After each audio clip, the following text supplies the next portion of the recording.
Are women naturally better at saving the planet than men? You might think that's a weird question, but in 2023, something absolutely historic happened.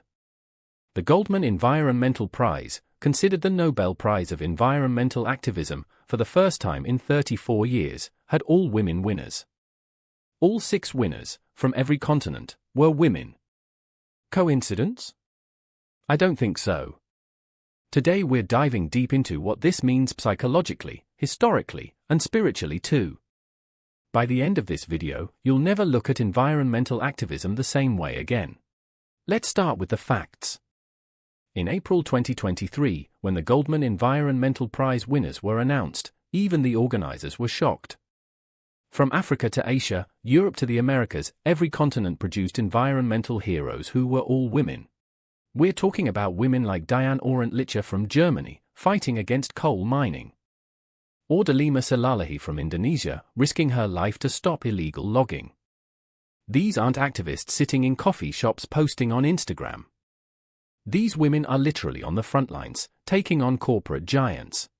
But here's what's really interesting, this wasn't just a 2023 coincidence. When you look at environmental movements globally, women consistently make up 60 to 80% of grassroots activists. So the real question isn't why all winners were women in 2023. It's why it took 34 years for this recognition to happen. Now let's get into the psychology, because this is where the real story lives.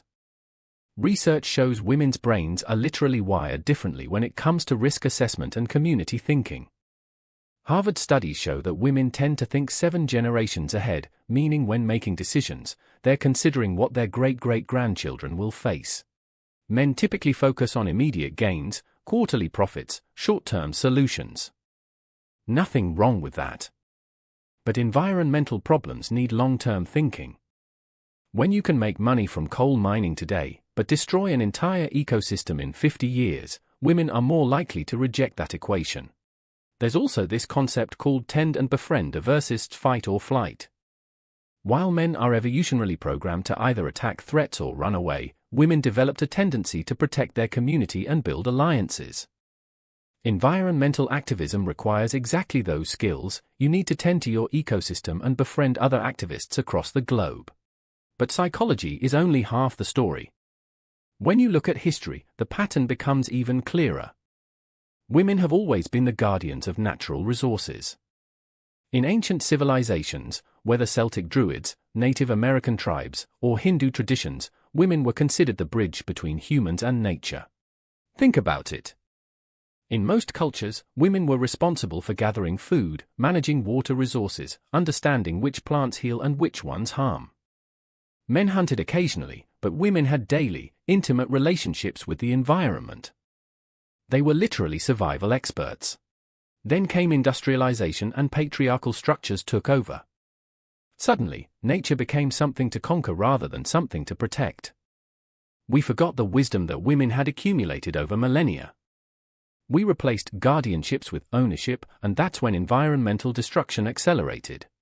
So what does this tell us spiritually?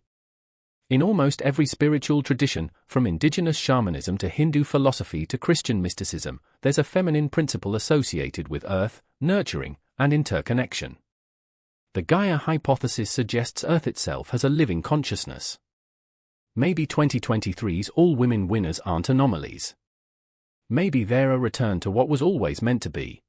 The real takeaway isn't that women are better activists because of biology or history alone. It's that we need a fundamental shift in how we value different perspectives.